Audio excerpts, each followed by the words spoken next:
What's going on, YouTube? It's your boy, Cam ATL, and welcome back, baby. But a little something different that I've been doing for a while now. It's been a while since I made a DFS video. I'm incredibly excited to get to it. As you guys know, I've been working with Props Made Easy over on the player prop side of things. And we've been focused a lot on, getting the player prop side of things organized over there on Props Made Easy. Been putting a lot of work in with that. I've still been doing the DFS lineups at Greenlight DFS, though. That's really what I spend all of my time throughout the day doing, studying these slates, putting these optimal lineups together, putting that work in on the lineups. That's what I enjoy doing the most, and this is what I love the most when it comes to the sports betting community, is the DFS lineups for DraftKings and FanDuel.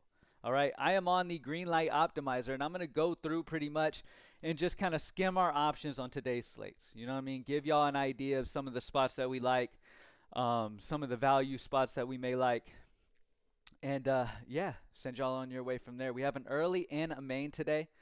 We have a 3-game early slate. The pitching's pretty self-explanatory to me in the early slate. You got Chris Sale at the top of the list. He's going to be number one. He's the guy that no matter what I'm getting in my lineups. I'm not making a single lineup without Chris Sale. If he gets blown up, then that's just the way the cookie crumbles. But Chris Sale is going to be your go-to guy. And you have value options on this slate as well to be able to make things like that happen. So 1100 salary, expensive, but that's okay because Chris Sale is a must play in my opinion. Now when it comes to the SP2, we do have value, but there's also not much of a reason to me to play Shada when you can go Jordan Hicks as well. Jordan Hicks is at home in San Francisco in what is a pitcher-friendly ballpark. I think both of these pitchers are viable, but I think the 7-8 price tag on Jordan Hicks just makes a ton of sense. As you can see, their point per salary with our projections is 1.7 on each of them. So you can choose between these two. Jordan Hicks is the more obvious play. If you're looking at points per salary, Jordan Hicks is the guy at only 7.8. You feel what I'm saying? A good little SP2, and a lot of times you want to get your pitching right, but if you can get a pitcher in those 7K range paired up with an elite pitcher like a Chris Sale, that makes you still be able to get some big price bats in there as well. All right. With that being said, Chris Sale, Shada, Jordan Hicks, and maybe Festa. Festa's making his debut, and I understand the hype behind it because he's got a solid K rate in AAA. The only issue here is that he's making his debut in Arizona. So I prefer to not, when I could just go 500 more and go Jordan Hicks in a pitcher-friendly ballpark in San Francisco and just make it easy on myself. You know what I mean? Looking at catchers, it's also a pretty easy to me. Sean Murphy is pretty much the guy at catcher for the early slate. He's got the righty-righty matchup against a horrible pitcher in Cool.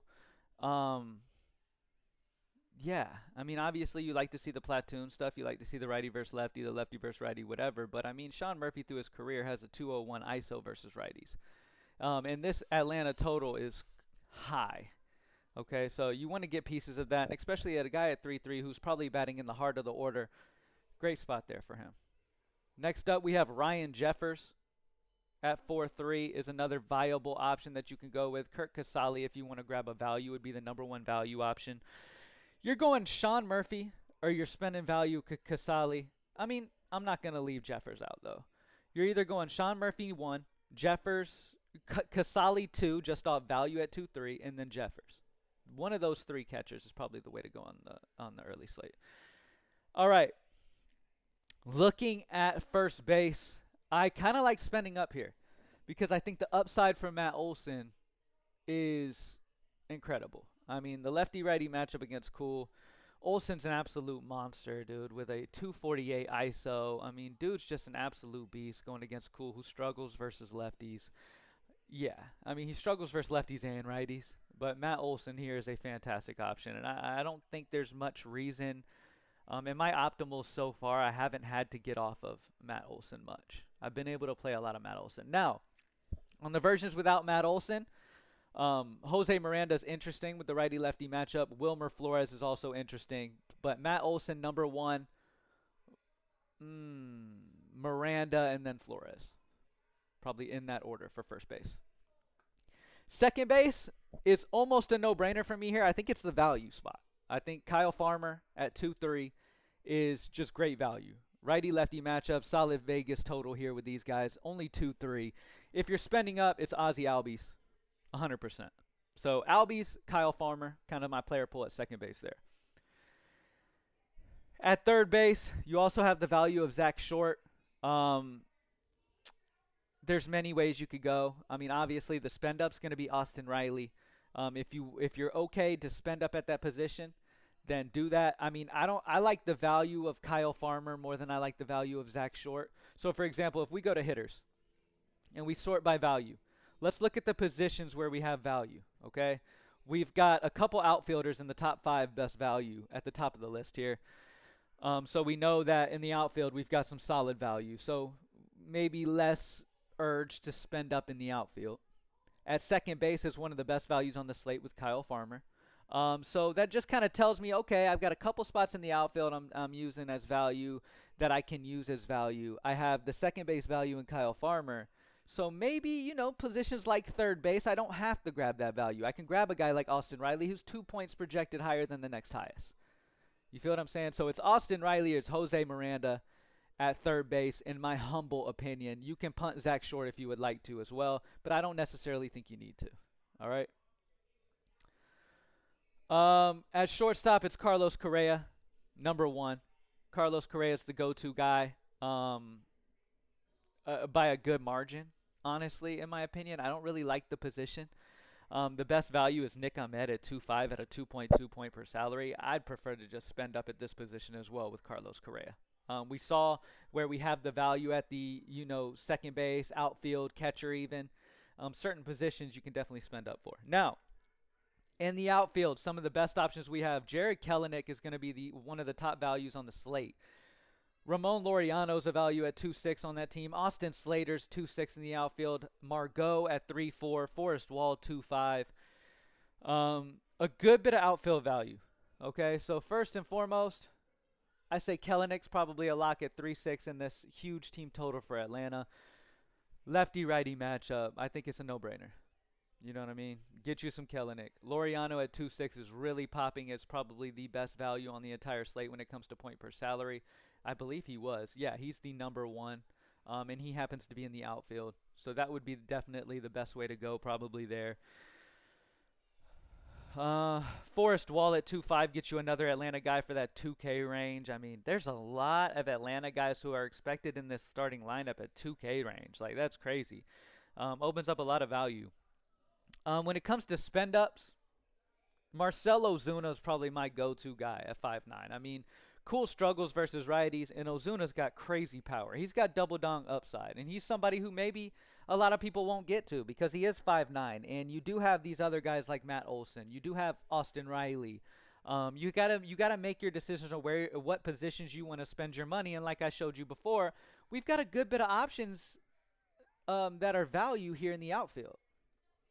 So outfield feels like a position to me where you don't really got to spend up. You can get the values, and then you can spend up at the other spots, which makes me feel like Austin Riley or Matt Olson are fantastic options there. So anyway, hopefully I was able to cover all the bases there for the early slate. Let's move on to the main slate real quick, kind of get a vibe off of it. I'll be honest with you, I haven't studied a ton of the main so far this morning just because we have an early slate, so I'll kind of be fresh on this with y'all as well. Let's start with pitchers. Okay. Davis Daniel at 5.5 is 2.2 point per salary. He's interesting value at 5.5 if you want to punt the pitcher position. Most of the time, you guys know me. I don't normally take punt pitchers. I like to take risk in pitchers at times, but I don't necessarily like to take too much. Like, I do play it safe in a way and don't like to do too crazy shit when it comes to the pitcher spot. But at 5.5, you don't need much. He is projected 11.8. 11 point something. 2.2 point per salary. He does pop as one of the best values. Jack Flaherty is my go-to pitcher, it looks like, on the main. I mean, there's a 7-point difference between Flaherty and the next best. So Flaherty is going to be my go-to guy. And then honestly, you can go Davis Daniel as well. I know they're in the same game. That guarantees you probably most likely get a W from one of them, which will probably be on the Flaherty side.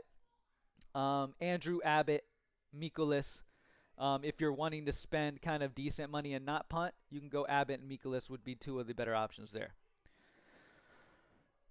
All right. Looking at catcher, Austin Wells is the best point per salary value at 2.6. A lot of times I take value options. I don't normally spend up for the position. And you don't really have many spend up options that make a ton of sense. So I'd probably say Austin Wells, Naylor at 2.1, Logan Hop, however you say his name, Hope, whatever. At 2 point per salary, I think are the options there. I think Wells being number one, probably. And then Bo Naylor, stuff like that. All right. First base, Ben Rice is popping his good value at 2.7 at 2.6 point per salary. Interesting spot there. Let's look at spend up options that we have. We have Paul Goldschmidt, Mark Canha, a few options. Yeah, I mean, pretty weak. To be honest with you, I mean, when it comes to projections, I mean, pretty weak. I'd say Paul Goldschmidt's your guy at first. Honestly, projection of 9.11 higher than everybody else, only 4.2. When you look at point per salary, Ben Rice is above him, so you can punt this spot if you would like to at 2.6. But I mean, overall, yeah, Goldschmidt. Let's look at hitters overall and look at where the value is. So immediately, you see Dylan Carlson value at 2.4 in the outfield. That tells you, wow. I mean, you've got 3 plays right here that are in the outfield. So that tells you you're probably wanting to spend more of your money at the other positions than you need to in the outfield, just solely off roster construction and seeing where the value is, seeing what positions have the most effective value, and then spending up at the other spots. So the number one guy value-wise is going to be Dylan Carlson. I think you put him in everywhere. He's great option at only 2.4. Crazy. Colt Keith is interesting at 2.8 for sure. Trent Grisham, Mallory, Kevin Kiermaier. I mean, look at that. There's 4 outfield values in the top 5 best values on the slate. So outfield's looking like you spend down. Because of that, let's see where we want to spend. Bobby Witt, 10.27. Jose Ramirez. You're spending 4.2 on Goldschmidt. Bobby Witt Jr. and Ellie De La Cruz are probably one of the two I'd probably prioritize just because of where we have the value, like we talked about. Bobby Witt Jr. and Ellie De La Cruz look like fantastic options to me. Bobby Witt being the number one, as you can see with our projection source systems. So yeah, Bobby Witt at home. All right. Jose Ramirez is 6K. If you end up having the money with all the value that we have available to us, then Jose Ramirez is going to be fantastic at third base.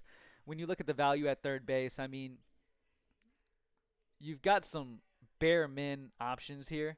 We'll see where they end up in the order. Interesting position to grab some value on for sure. But when we looked at all hitters, they didn't pop as some of the top value on the slate. So most of that value is in the outfield and stuff. So you could definitely kind of spend here at this position. So Ramirez, Garcia, Candelario, kind of priority for me there at that position. At second base, we do have the solid value of Colt Keith. So Colt Keith is the option at second base. If you're not going Colt Keith, then you're, spending up probably for Garcia or Jimenez. One of those two options. India has been absolutely amazing. I would expect him to kind of come a little bit more down to reality eventually. But, I mean, you've got Colt Keith as number one. India is a solid value. And then if you end up just having money, Miguel Garcia is going to be your top projected player at second. But other than that, I know it's kind of weird. I didn't talk much about Soto, Judge, and these guys. If you have the money, then do your thing. You feel what I'm saying? We have Juan Soto as the number one outfielder projected. Let me make sure this sorted. Yeah. As the number one projected outfielder today. Aaron Judge has been amazing this season. It's been impressive to see. But yeah, I mean, if you have the money, cool. We talked about roster construction a second ago, and kind of first thing you want to do is see where the the playable value is and what positions those are occurring heaviest in. And as we saw, there's multiple in the outfield. Now, you might have one of those outfield spots where you can get a stud like a Soto or Judge, and I'm completely on board with that. You feel what I'm saying? I'm completely on board with that. I mean, in the outfield, we do have fantastic value with Carlson, Trent Grisham, Mallory. These guys are fantastic options. Kiermaier. But, I mean, let's say you go Carlson and Grisham. I'm completely on board with you if you have the money and you want to spend up somewhere. I like Juan Soto much more than I like a Jose Ramirez or something like that. You know what I mean? Um, so yeah, I think shortstop Bobby Witt Jr.